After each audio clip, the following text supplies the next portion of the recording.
Hujan dengan intensitas tinggi di kawasan Gunung Marapi menyebabkan banjir lahar hujan menerjang Kabupaten Agam dan Kabupaten Tanah Datar, Sumatera Barat Sabtu malam lalu.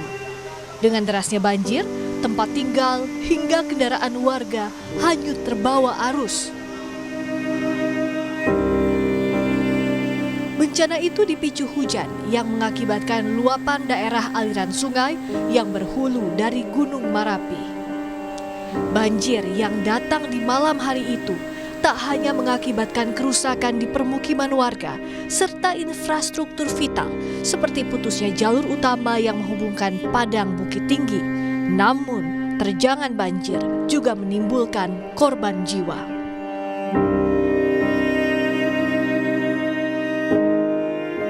Warga yang selamat dari musibah itu bercerita, hingga kini masih dalam kondisi terguncang menghadapi musibah terjangan lahar dingin yang terjadi secara tiba-tiba. Namun, perlahan warga mencoba ikhlas sambil menunggu waktu yang tepat untuk kembali dari tempat tinggal sementara bertahan di pengungsian.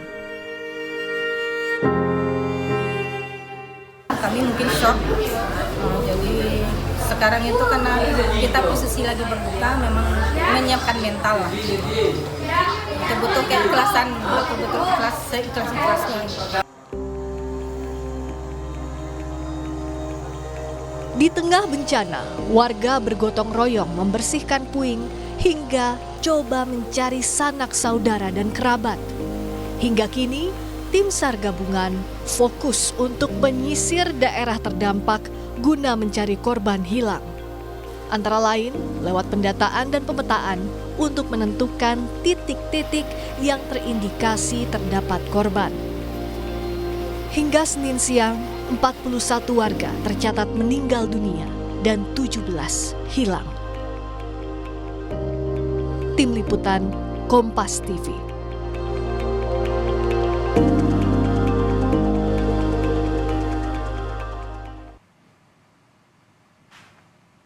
Saudara, banjir lahar hujan yang melanda sejumlah kabupaten di Sumatera Barat Sabtu malam lalu dipicu hujan yang mengakibatkan luapan daerah aliran sungai yang berhulu di Gunung Marapi di Kabupaten Agam misalnya. Korban ditemukan antara lain di Kecamatan Sungai Pua dan Canduang serta Ampek Koto. Limpasan banjir ini menerjang Nagari Buki, Bata Buah, Canduang. Sementara di Kabupaten Tanah Datar, kecamatan yang terdampak antara lain Kecamatan Sapuluah Koto, Parambahan, Kecamatan Batipuh, Pariangan, Kimakum, dan Sungai Tarap. Banjir bandang di wilayah ini dipicu luapan Sungai Malana yang berhulu di Gunung Marapi. Hingga sore ini tercatat 43 orang meninggal dunia, sementara 15 orang lainnya masih hilang. Korban terbanyak ada di Kabupaten Agam 19 orang, Kabupaten Tanah Datar 14 orang, dan Padang Panjang 2 orang. Dahsyatnya banjir lahar hujan yang terjadi pada Sabtu malam lalu membuat sejumlah titik terdampak. Lalu seperti apa kondisi terkini? Sudah ada jurnalis Kompas TV Rio Yohanes di Tanah Datar. Rio, bisa Anda gambarkan seperti apa kondisi terkini di Tanah Datar? Apakah proses pencarian korban masih berlangsung, Rio? Ya, Cynthia, hingga pukul 16 ini proses pencarian korban di daerah Kabupaten Tanah Datar masih terus berlanjut. Seperti SOP yang selalu diterapkan oleh Basarnas, itu baru akan memberikan nanti. Dan sejauh ini dari pencarian hari ini itu tim SAR gabungan berhasil menemukan 6 orang lagi korban di Kabupaten Tanah Datar. Korban ditemukan dalam kondisi meninggal dunia. Dan dari penambahan jumlah 6 korban ini, total saat ini jumlah korban di akibat terjangan banjir lahar Gunung Marapi ini sudah berjumlah 43 orang. Demikian, Cynthia. Rio, saat proses evakuasi atau proses pencarian korban, apakah ditemukan hambatan saat ini, Rio? Ya, untuk hambatan memang sejauh ini masih berkendala dengan cuaca dan medan.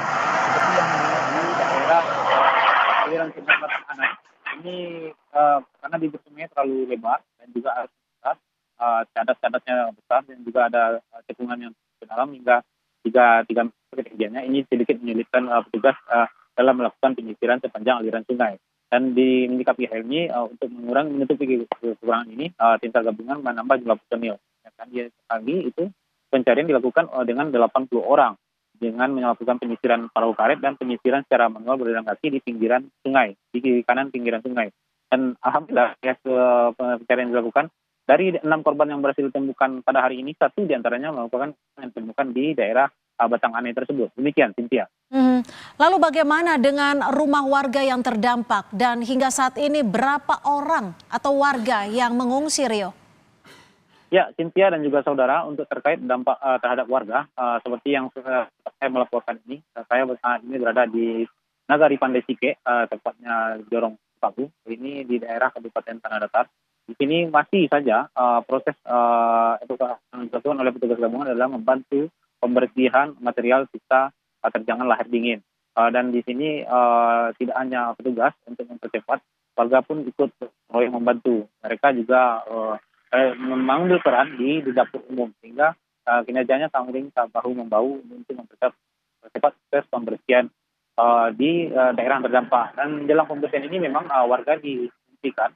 Sementara di bangunan-bangunan sekolah yang ada, bangunan sekolah, serta ada beberapa dari antara mereka juga banyak memilih untuk di rumah tanah mereka yang tidak terkena dampak dari banjir lahar hujan Gunung Merapi. Demikian, Cynthia.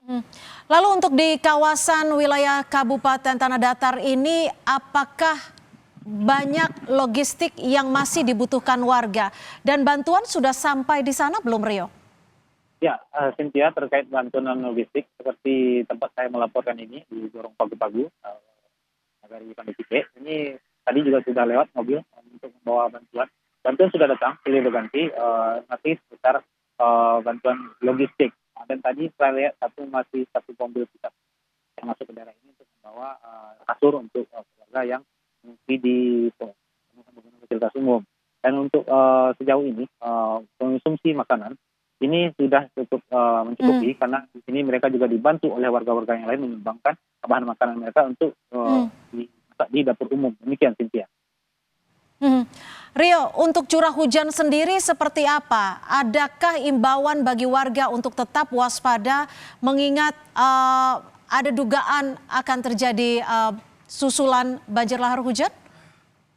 Ya, untuk himbauan kepada warga memang dari awal BMKG sudah mengatakan masyarakat mewaspadai adanya ancaman banjir lahar hujan susulan. Mengingat memang hingga saat ini Gunung Merapi sendiri masih erupsi walaupun kecil-kecil, tapi masih erupsi. Potensi untuk terjadinya banjir susulan masih cukup besar di tengah ancaman curah hujan yang cukup tinggi dan antara sedang dan tinggi yang akan melanda, diprediksi oleh BMKG akan melanda Provinsi Sumatera Barat hingga tanggal 20 Mei nanti. Demikian, Cynthia. Rio, bagaimana dengan lokasi ataupun jalur? Apakah masih ada lokasi warga atau permukiman yang terisolasi?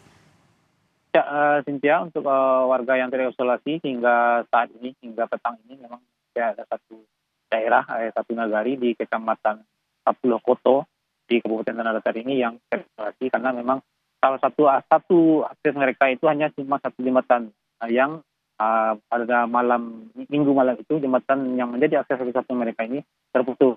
Tapi untuk sejauh ini memang pemerintah sudah mengoptimalkan untuk penyaluran bantuan ke daerah yang terisolasi ini melalui jalur sungai dengan perahu untuk menyalurkan logistik bantuan kepada warga-warga yang terdampak. Jelang ini nantinya segera akan dibuatkan jembatan darurat untuk penyeberangan sementara bagi warga nantinya. Demikian, Cynthia.